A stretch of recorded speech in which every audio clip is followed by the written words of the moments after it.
watch it afterwards in our YouTube channel. I put few links on the chat box if you want to follow us, subscribe to our channel. And yes, and if you guys have any questions during the presentation, I'll be managing the chat rooms. Sukesh Sthlm, he's gonna speak a little bit more about the SBA and our mission. So Sukesh, please take it away. Hi Anna, thank you, and thanks to Gustav and Jens for joining us today and for presenting about what they're doing at MakerDAO and also the Scaleout as well. And welcome everyone. My name is Sukesh. I'm the chairman and also CEO of a startup called Unbiased, and I'm also the chairman at Swedish Blockchain Association. And as Anna mentioned, Swedish Blockchain Association is a non-profit organization. We have been live for almost more than 2 years now.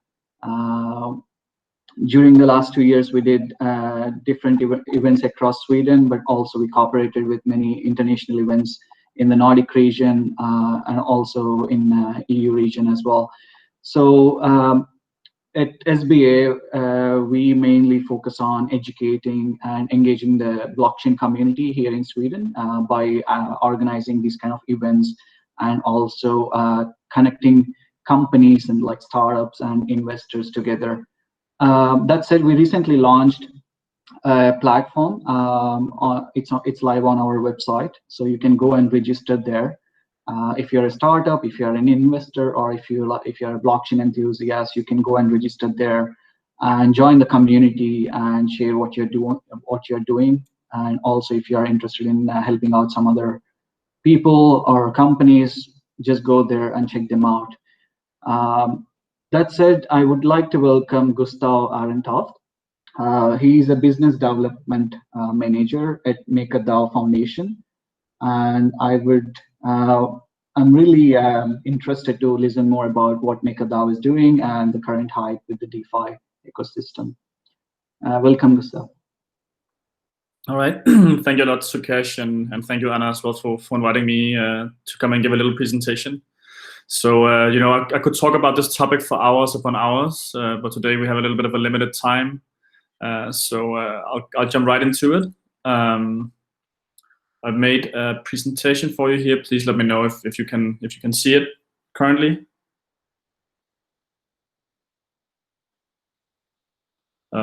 Anna or Sukesh, can you confirm? Yes, it's fine. Okay, perfect. All right. So today I'm going to talk about the current state of DeFi. So first off, my name is Gustav. I'm currently responsible for the European business development for Maker. I'm Danish myself and based out of Copenhagen currently. Last year I also spent around 3.5 months in Asia setting up our business divisions and teams out there. So I have like a pretty good holistic overview of a lot of stuff that is going on around in our ecosystem, and I kind of like work as like the one-stop function for like anyone who wants to integrate and interact with the MakerDAO protocol. Prior to joining Maker, I lived and worked in Argentina for around 1.5 years, primarily in the financial technology sector, doing consulting. So kind of like my reason for really joining the space was because I experienced firsthand, you know, the instability of an emerging economy such as Argentina, you know, where inflation and mismanagement of the financial system is something that is like every day for the people living there, right? And joining Maker is something, you know, like our vision and goal of what we are doing with DeFi is really to be able to give people an alternative to the current situation they might be facing, right? We're not so much looking to replace the financial system, but more to just be offering an alternative. For today, I'm gonna give an introduction and an overview of DeFi in the Ethereum blockchain. I'm gonna go a little bit over DAI, a decentralized stablecoin, and then we're gonna talk a little bit about what is happening currently in the end. Yeah, so basically, you know, decentralized finance and kind of like the properties that this entails, right? Is that we use the immutability and transparency of a public blockchain to really create a protocol that is inherently unbiased in its ability for people to access it, right?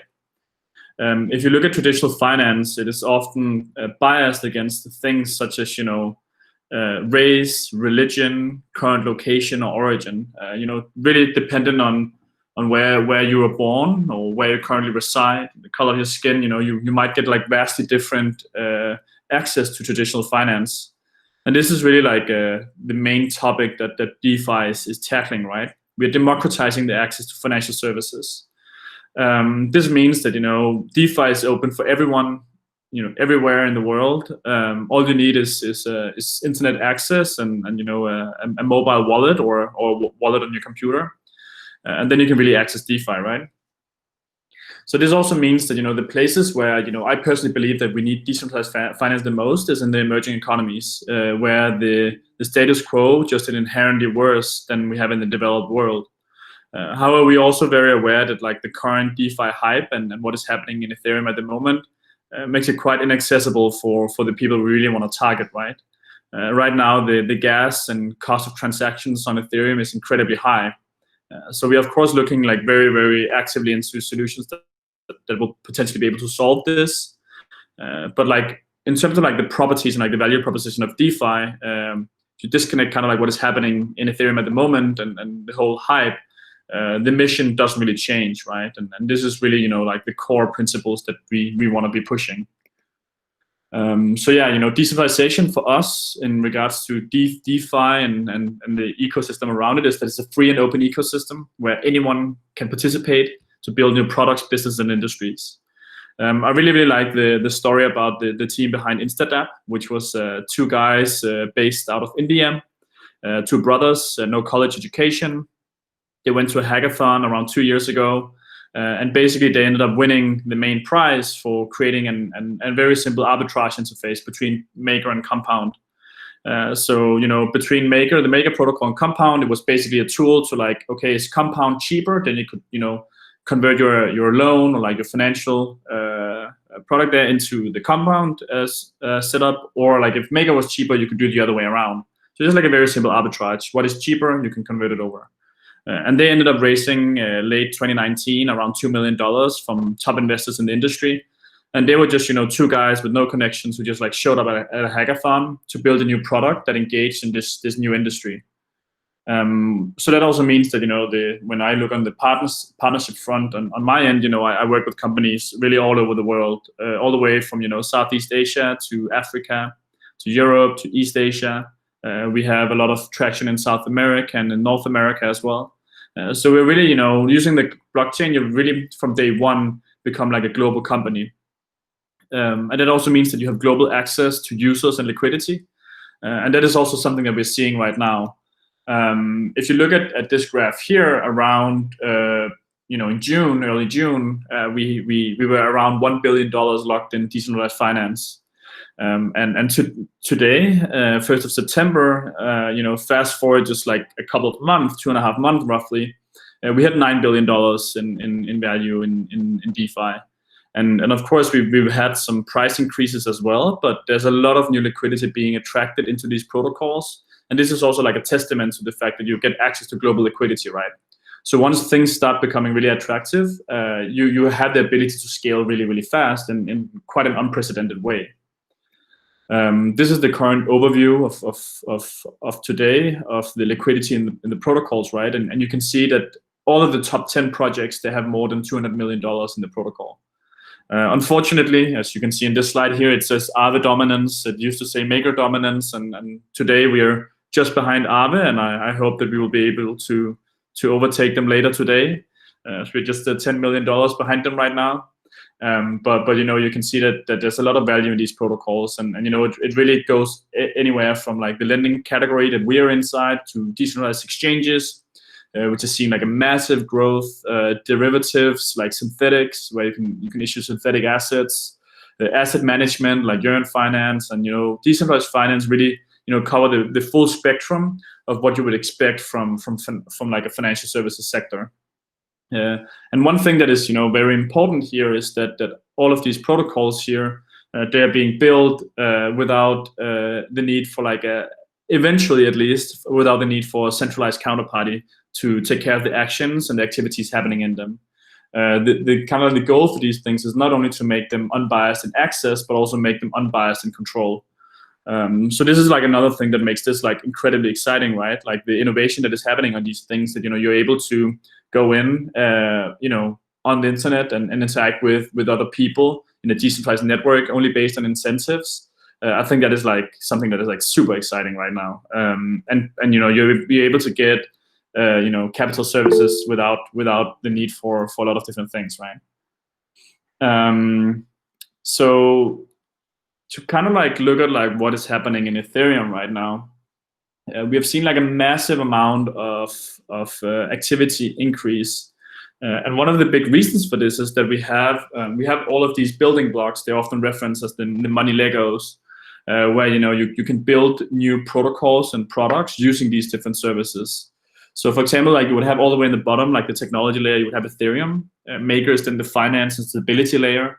On top of that, we have these like, you know, core money market lending protocols. This is Compound Node, UIDX, Aave is also another one, where, you know, you are able to go in and like get access to finance equally to a Maker.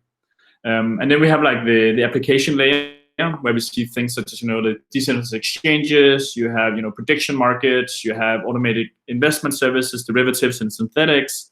And then finally, the user aggregation layer, you have, you know, you have the ability to combine different products in this stability, finance, and application layer to really be able to push, you know, products to your users in like a very, very fast way. So, you know, for example, Argent, they have managed to build a product portfolio which is quite a bit bigger than, for example, Revolut, for like a fraction of the price. So now you're able to take, you know, the work of others, you know, the thousands of hours of developer hours of, you know, testing and you know, scaling that other people have put into these protocols, and you're able to actually use like very, very efficient applications in like a very short span of time. Another one, which unfortunately is not on this picture because this is like a little bit of an older photo. Then we also have some, for example, like a user aggregation product that's called Zapper.fi, Zapper.fi. And they have managed, you know, within the span of like a couple of months, to be able to have more than 300,000 monthly active users now by supplying, you know, a very easy front end to interact with these protocols in a combined way, right? So of course you can go in and interact directly on like Compound's website, and like with Maker on Oasis.app, which is our front end. DYDX is another one where you can interact directly, or you can manage all of it from Zapper.fi, for example. So they have managed to, you know, acquire a lot of users based on like the ability for them to do so. All right, just to go through a little bit about what DAI is. So DAI is a stablecoin, right? Like very early on, it was kind of like perceived that, you know, we needed a stablecoin to you know, have the mainstream adoption of cryptocurrency and really unlock the potential. And I think this is also being seen now in a lot of these DeFi protocols. You know, like the stablecoins are like the most popular asset to be able to supply to this, right? Apart from Ethereum, maybe. And DAI kind of like was sprung from the idea that, you know, we shouldn't compromise with the initial vision that Bitcoin set out to solve, which was, you know, this like permissionless, open, like global open financial system, peer-to-peer transactional and decentralized. So DAI was kind of like born from the idea that, you know, we needed stability, but at the same time we need decentralization. And this is kind of like where the whole like philosophy of MakerDAO initially comes from, right? So what are some of the properties of DAI? You know, DAI is a soft peg to the US dollar currently. We're looking to issue more pegs in the future potentially if the community wants it. There's multiple asset types. Right now we have around 7 asset types onboarded, and we have around 25 more in the pipeline.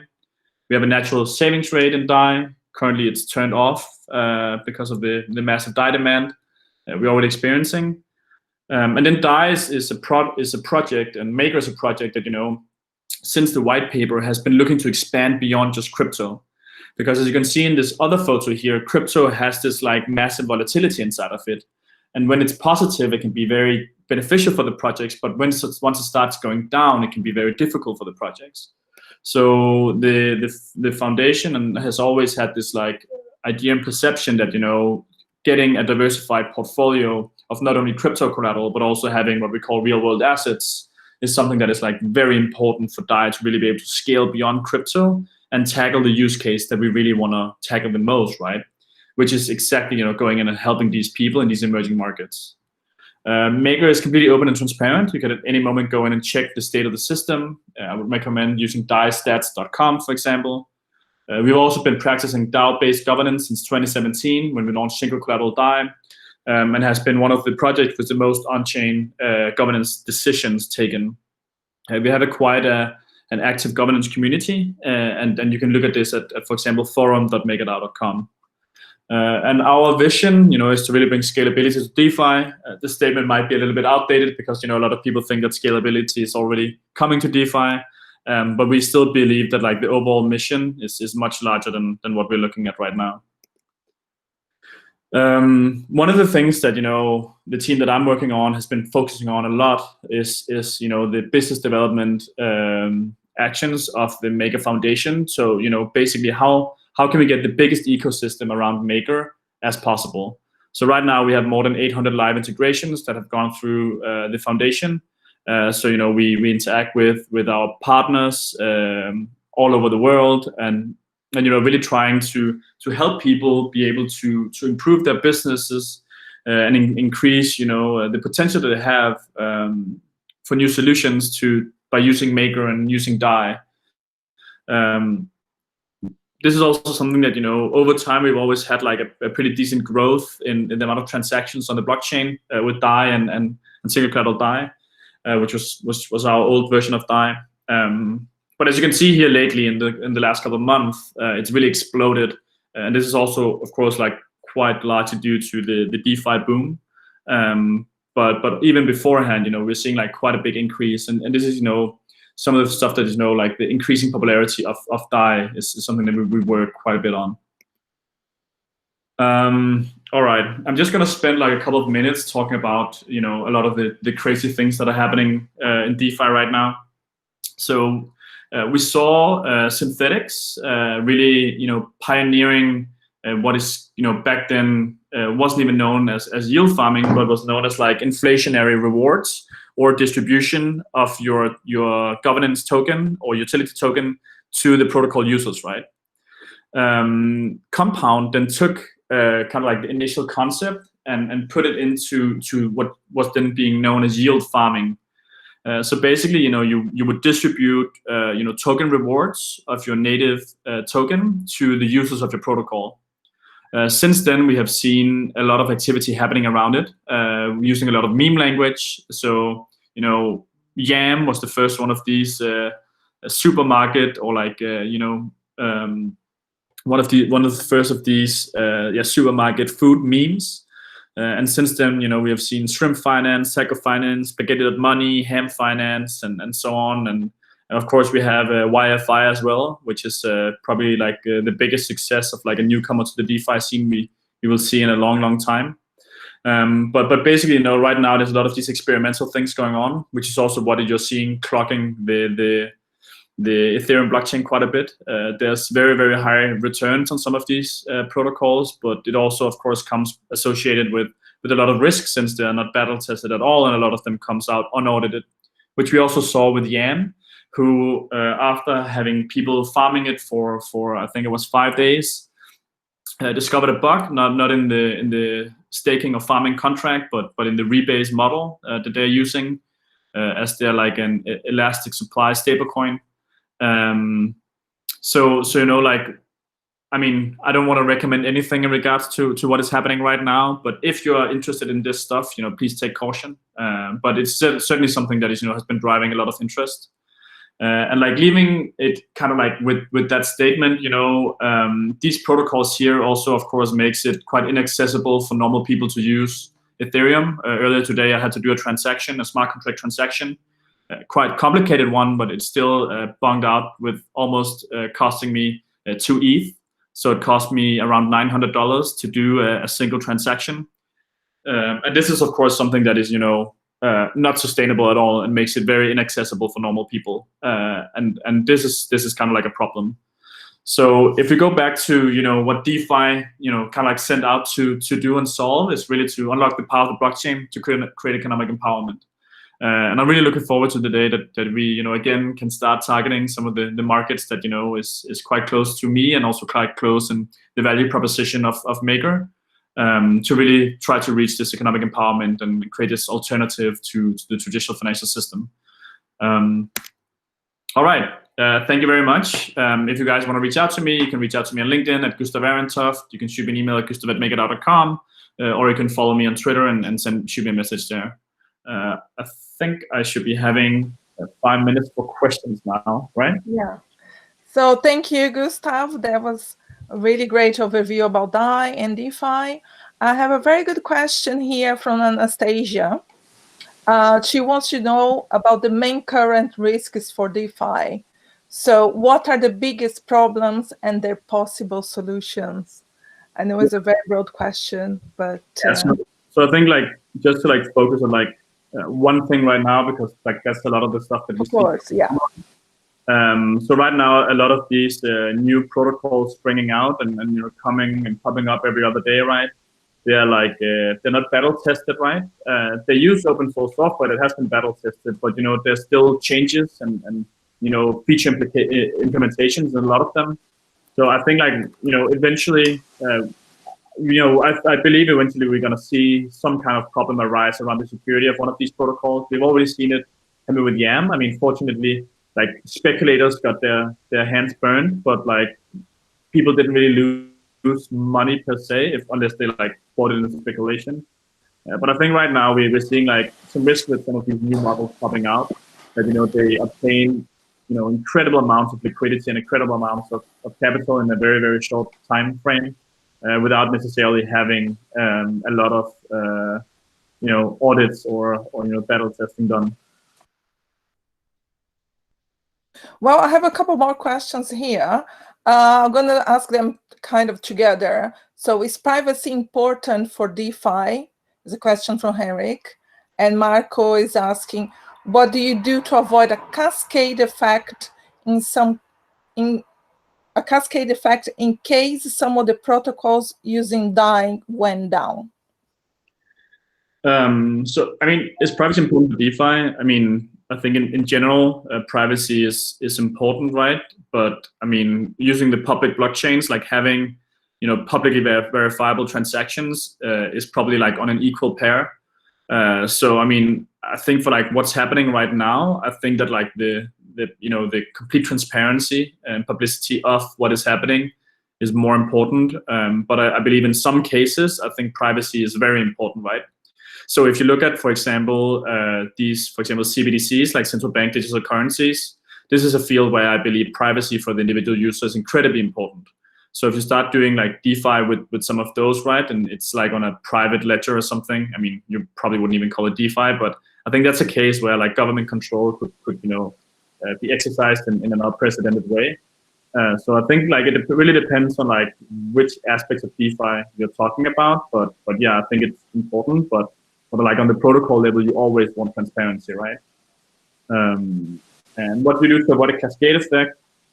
So I mean, even if some of the protocols went down that were using DAI, we have actually seen that in the past. For example, when DForce got hacked, or we also saw when BCX got exploited, right? I mean, I don't really think you would be able to see an upward stream cascade effect. But what we really focus on is that we have a product that is sound enough with no centralized point of failure and decentralized enough to really be able to guarantee in a technical level, and that on a governance level, that there will be no individuals who could go in and make the DAI system collapse, right? So unlike an downward stream, from our end, we do everything in our power to create a system that is so fair and unbiased and open that there would be no centralized point of failure. So we can only guarantee, not guarantee, but we can only focus on what is on our level. But I would have a hard time seeing a cascade effect in case of some of the protocol using DAI would have problems. Well, thank you. There's lots of questions coming in. Alexander, one more question. I think we have time for that. So Alexander is asking, what could be the best alternative tech to Ethereum to develop DeFi applications? Yeah, I mean, so The this, million-dollar question. yeah, so I mean, we've been looking a lot into like layer 2 scaling solutions, and you know, I really hope that some of these will be able to, you know, support smart contracts in an efficient way soon. I think the big problem here, right, is that like most of the value, most of the assets, most of the liquidity is on Ethereum, right? So I mean, you can build a DeFi protocol on like, you know, I know that like Near, for example, they have like, you know, Aave is gonna do like a POC for like a lending protocol there, but you know, like they have like no way near the assets or like the network effect to be able to generate any like meaningful traction, right? We've also seen, you know, Justin Sun from Tron uh, trying to, you know, show his DeFi on Tron, and we've also seen like, for example, like ESDT with, you know, made by Equilibrium. We've seen like a lot of like Kava is also there. And like all of them, they get like relatively high market caps, but there's like no significant traction, no usage, and no really ecosystem to use the stablecoin, for example, that comes out of them. So, I mean, there's like alternative tech. Like if you look on like a tech level, I mean, there's definitely like better solutions than Ethereum. But if you're like looking for like meaningful traction, I have a hard time right now seeing any of that happening outside of Ethereum. I have hopes for Near, and we're also going to issue DAI on Near.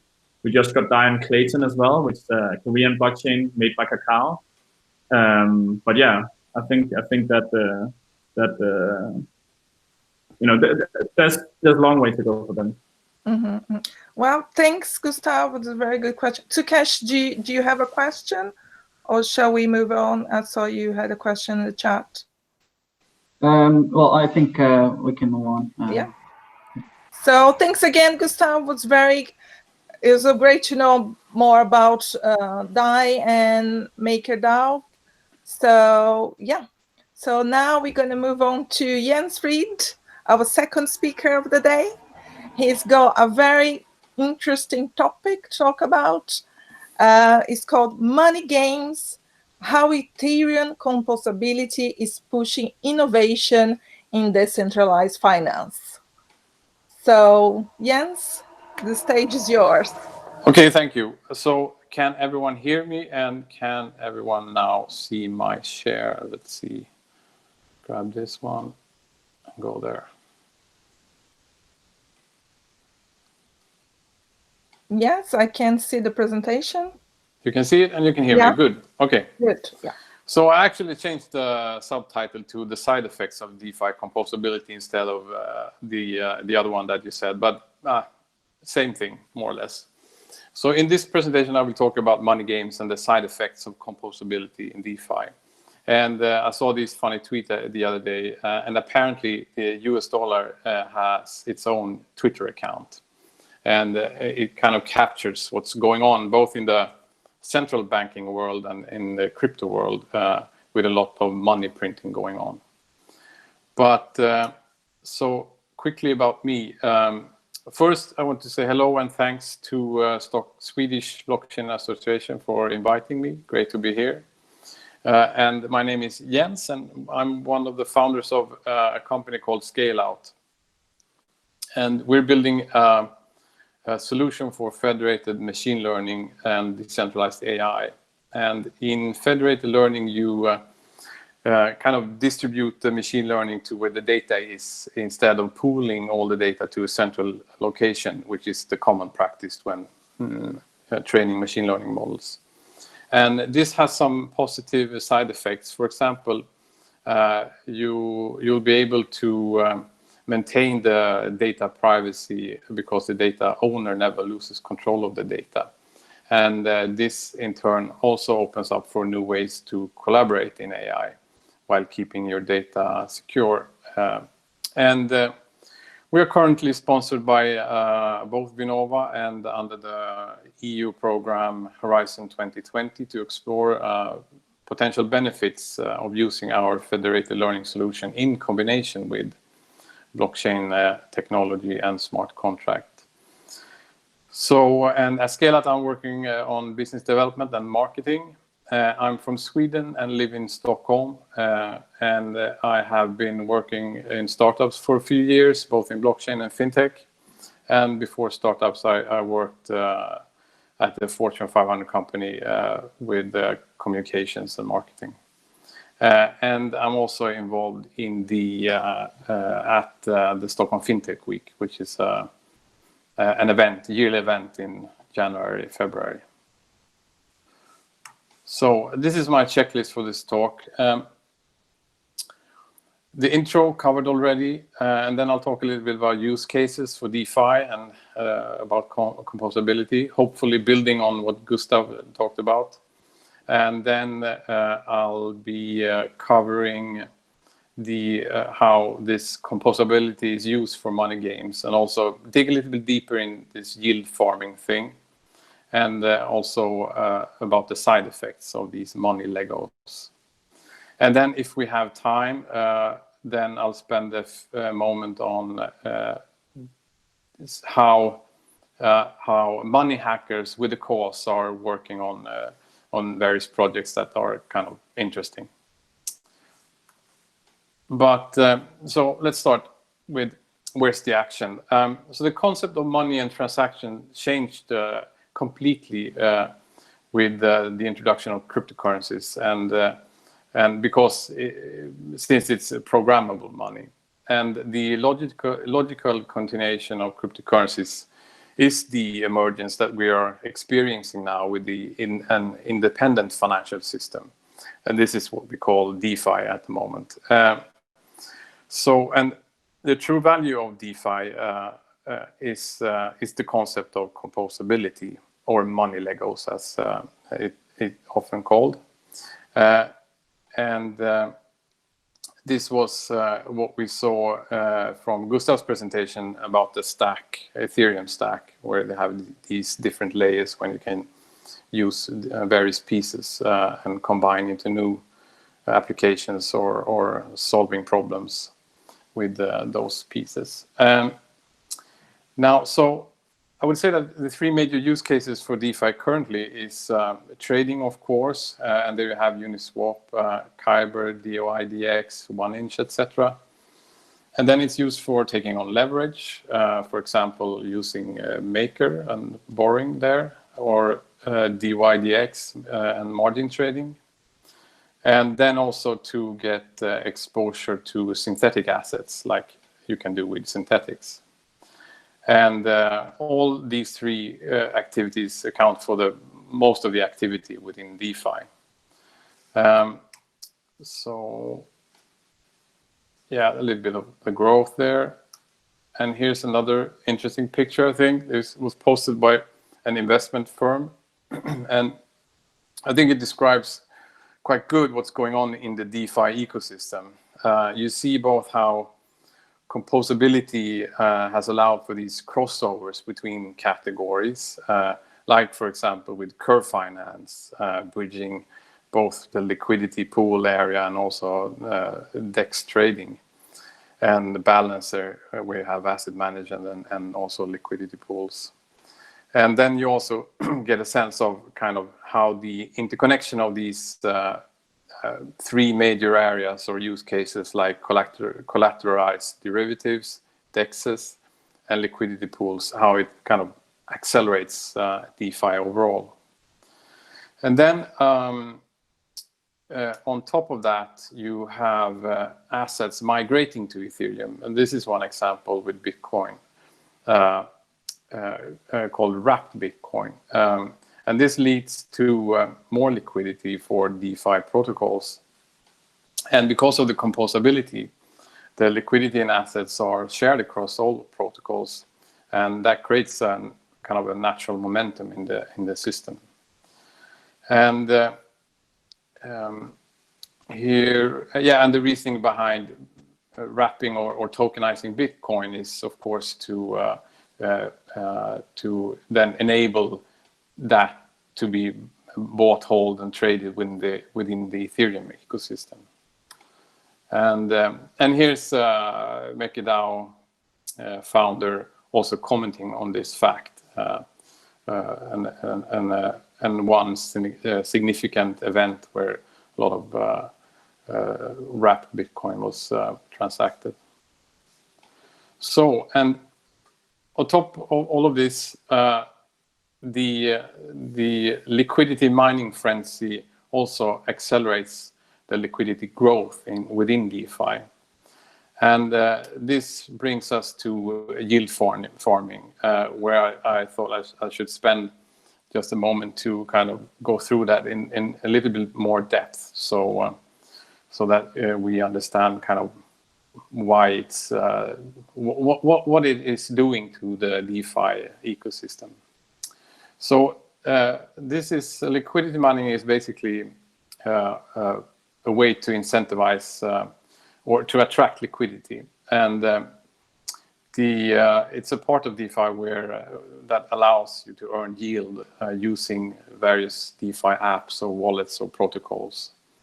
And if you have especially if you have idle assets, then that's a way to earn yield on them. And it doesn't require you to buy or sell the assets. You can just stake them in a sense, and it's about kind of providing liquidity to various protocols, for example. And the yield often comes from interest or market making fees or rewards from the protocol where you stake it in. And so very commonly users deposit money to earn yield inside specific protocols, and also in return they get governance tokens or some kind of tokens for their work or for the value that they provide. So is it good or bad? And I think that depends. It's either or. It's a tool that can be good when used properly, and when it works, users deposits money into a protocol, and the asset under management of the protocol goes up, which in turn increases the token price, which attracts more users to deposit more money. So it's a very simple feedback loop in that sense, but it's very effective and attracts a lot of liquidity. But the feedback loop can go the other way too. It's important to remember that, draining a protocol from liquidity instead of adding to it. And from a project's perspective, when they design a liquidity mining program, they want to basically achieve 4 things, but the objectives can vary, of course. They want to attract a lot of money quickly to create a momentum and raise awareness about the product. So quite similar to a startup growth marketing program, you could say. And they also want to incentivize long-term liquidity that stays, of course. And they want to distribute their own token without doing a sale. And this token distribution is also often meant to be used as a way to move towards decentralized governance of the protocol in one way or another. So in short, it's a way to bootstrap an active community quickly and also have users staying on while providing liquidity. And it's proven, as I said, to be incredibly effective. And from a farmer's perspective, on the other hand, they essentially, if you have idle assets, you're looking for maximizing the farming opportunities. So then, in a sense, playing the farming game. But the sensible farmer might also ask a couple of questions. For example, if the yield farming actually is helpful to the network or not, or if the farmer already owns the token or believes in it, and also how sustainable the actual yield is. And just a quick, I have a few examples of kind of yield farming strategies, but just one quickly. So, for example, you could get LP tokens, or liquidity provided tokens, from synthetics, converting your dollars to SUSD and deposit that into Curve Finance. And then Curve Finance would give you Curve tokens, which you then can stake back into synthetics. So that's just an example of how it works. And I think it's worth pointing out that so I mean, liquidity mining works very similar to proof of work mining. It's about users providing value to a network and are being rewarded for that. So it's, yeah, the idea is not new really. And Gustav mentioned briefly two, I would say, pivotal moments in yield farming. First Comp and then Yearn Finance, or their token Wi-Fi. So I think you know about Compound. The yield farming exploded in popularity after they launched their mechanism to distribute the Comp token as a governance token.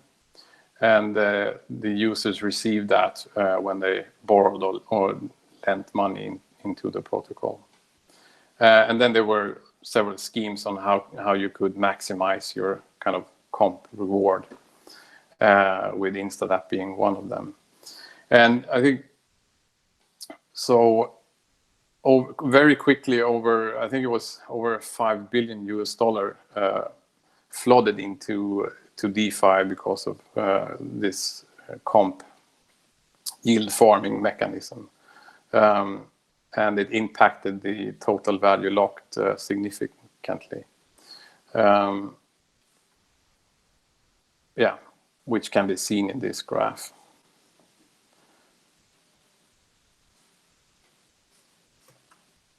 And then quickly about Wi-Fi. So earlier this year, a guy called Andre Cronje created Y tokens, and it was based on a very simple idea. It evolves or is about stable coin. So you take your stable coin, it could be USDC, USDT, DAI, whatever, and deposit them into Yearn Finance, Yearn Finance, and then the protocol returns these Y tokens, YUSDC, YUSDT, etc. And these tokens, Y tokens, are basically yield optimized tokens. So what the Y tokens do is move to the lending protocol with the highest yield currently available.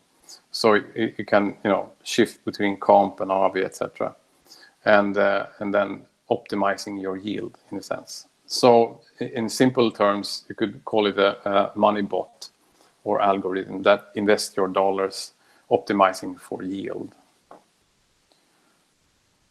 And then there's a Y token pool at Curve. And so this Y pool at Curve is like a regular stablecoin pool, except it's only for Y tokens, where you can easily swap between these YUSDC or YUSDT, etc. So you give your Y tokens to the Y Curve pool, which in turn gives you Y Curve tokens. And each Y Curve token represents a basket of many Y tokens. So it's like an index for your Y tokens. And since Curve has a liquidity mining scheme, you also earn Curve tokens by doing this. So to kind of give an overview, so you started with a simple crypto dollar, USDC, which was converted to a smart crypto dollar, YUSDC, that is able to figure out where to put your money. And but now you also and then you had the Y Curve token, which is like an index of smart crypto dollars.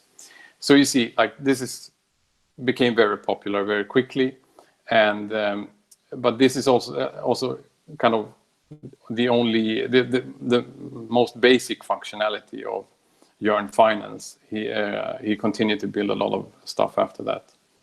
And another thing that was spectacular or worth pointing out, at least regarding this, is that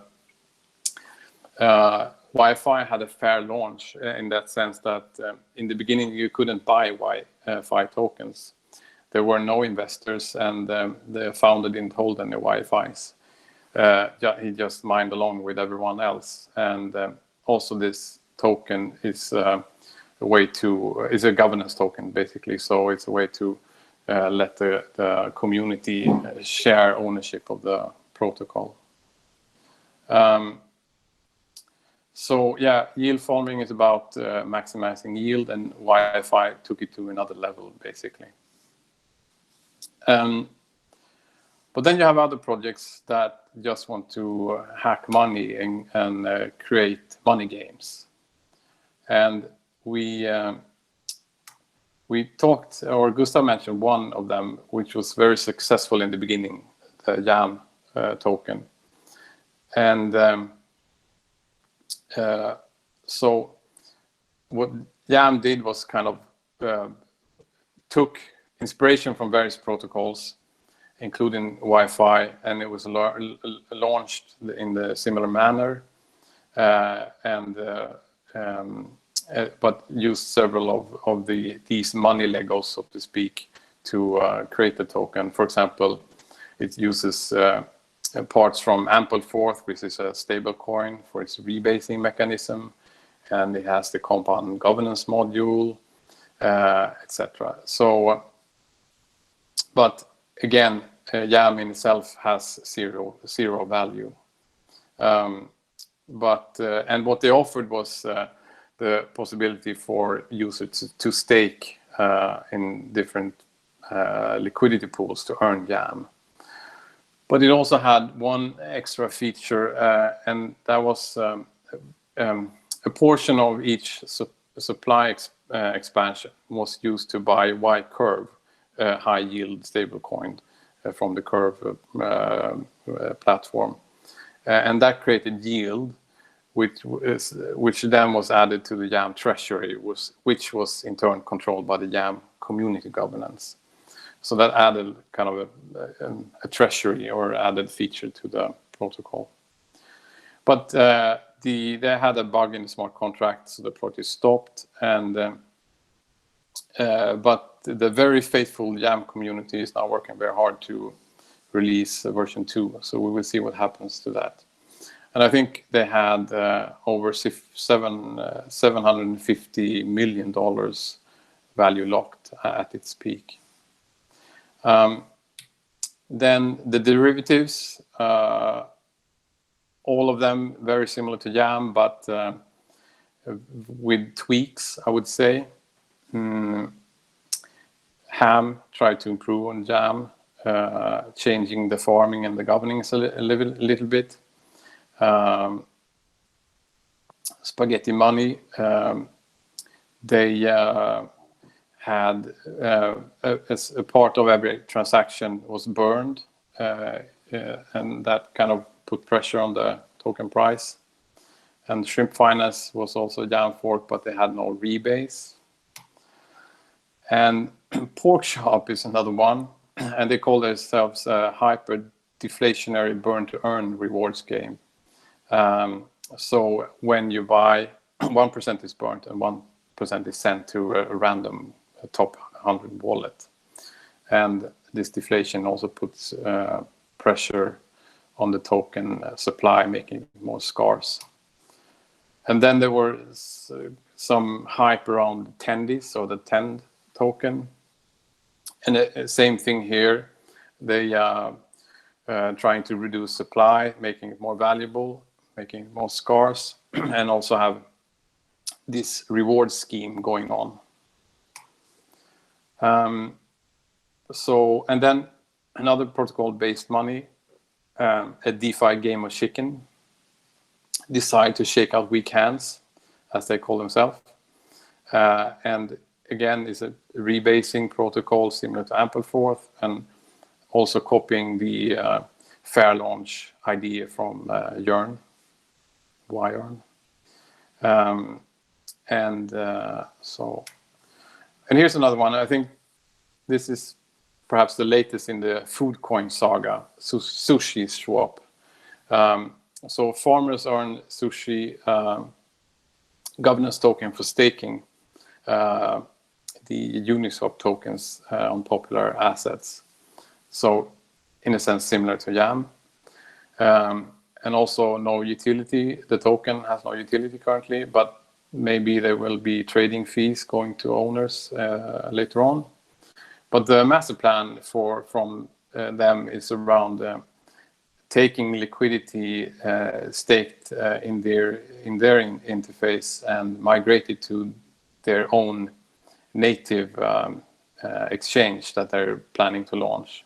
So their game is about channeling liquidity from Uniswap by offering incentives and revenue share tactics, making it more profitable to be on Sushi Swap. Not sure if this will be a Uniswap killer, but it might work as a mechanism for bootstrapping users and the project. Jens, can I just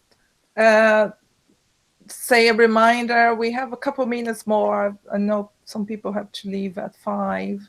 Sure. Okay. So yeah, if you have a couple minutes more, and then we can take some questions. Yeah, good. So I'll skip this one and also this one. Quite fun game. This seems to be quite interesting, but I'll do a quick roundup of this one. So Aave is launching Aavegotchi, which is a combination of DeFi, NFT, and gaming. So it's a staked crypto collectible, if you wish. And the native token is Ghost, and it's generated by putting collateral into Aave. And the Ghost is how you kind of generate these Aavegotchis. So each Aavegotchi has kind of a staking within them. So they have a kind of a price floor, and then you can trade and play with them. So the game economy, or the kind of the game theory behind it, is quite interesting. It could be worth looking into. And I think I skipped my money activism part because I don't have time, but I'll do the takeaways. So I think it's interesting to see this trend around fair launches. And several it makes kind of newer crypto projects potentially hesitant to take on venture cap money. And I think it's an interesting trend to follow. And this yield farming with staking DeFi token is essentially a new marketing strategy that also taps into existing communities and accelerate the distribution. So fundraising doesn't seem to be a priority. It's more about getting your token out there and bootstrapping communities. And with now, so the kind of the game that they're playing, most of these protocols, is attracting users to mine for the native governance token. So that means that there are a lot of governance tokens out there being distributed, but we still haven't really figured out the true utility of voting rights as a token. It's still very much an experiment. And since the total value locked in DeFi is going up so dramatically, I'm sure we will see these governance attacks, in that sense that you kind of come together in cartels to attack networks and try to gain some value or value from that. And I believe that this hype in DeFi will also rub off onto kind of close or adjacent sectors, and that I think that's interesting. And then so when I described Wi-Fi earlier, it was only scratching the surface. So what we understand is that these highly incentivized networks is becoming really powerful and really quickly. And what they could do is drain liquidity from other protocols. So there's a kind of, it almost seems like these liquidity providers kind of move around consuming value within the DeFi ecosystem, adding to its own value. because everyone is seeking the best returns, farming it, and bleeding out the liquidity.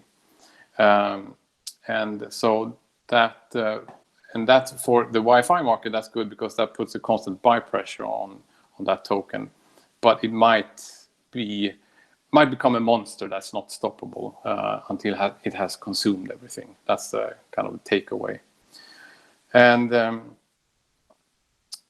so yeah, and a final point here, I think it's I mean, a way to find out what works and what doesn't is through experiments like YAM and all these others that I quickly mentioned. And so I mean, to me at least, DeFi and these massive multiplayer financial games are more fun to watch than Netflix, and it keeps crypto fun. So I think that's my final word. No, definitely it's all fun.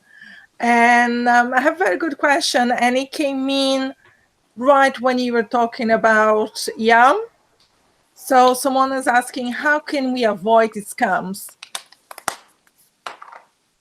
Yeah, okay, so it's a good question, and I'm not sure if I agree that YAM in itself is a scam. Yeah, but of course there are other protocols that might take advantage of the current situation and also try to attract a lot of users and a lot of money.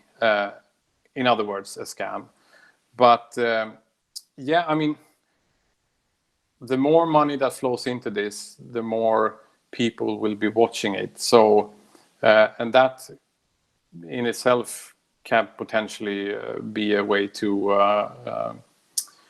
avoid scams with I mean, a peer-reviewed community taking care of each other. That would be the kind of the dream to be in. But I don't think it's avoidable, and it's part. I would say it's a kind of to some extent part of the game. You need to have kind of both good bads and bad guys to learn and evolve. I mean, maybe it's that. Maybe that's a little bit radical point of view, but it's still kind of how it works, I would say. No, I just found amusing that came in right when you were talking about YAM. So yeah. So thank you again, Jens. It was a very insightful presentation. It's a lot of things happening in DeFi in 2020 and in the upcoming years. Anything else? Do you have a question, Sukesh? No, I think it was really good, and it was really insightful. It always kind of wonders me when I really see about DeFi and these kind of hypes. It's like, is this a short-term thing, or is this like something revolutionary, or like what do you think? Yes. Yeah. So I mean, I think if you were around in 16 and 17 and the ICO bubble blowing up, then I think a lot of this industry or this ecosystem is driven by narratives, and Ethereum is very skillful at coming up with these narratives and also building a momentum around movements. Mm-hmm. So I would say that DeFi is kind of the current momentum or the current movement within this, and it will probably follow a similar path like ICOs, because ICOs in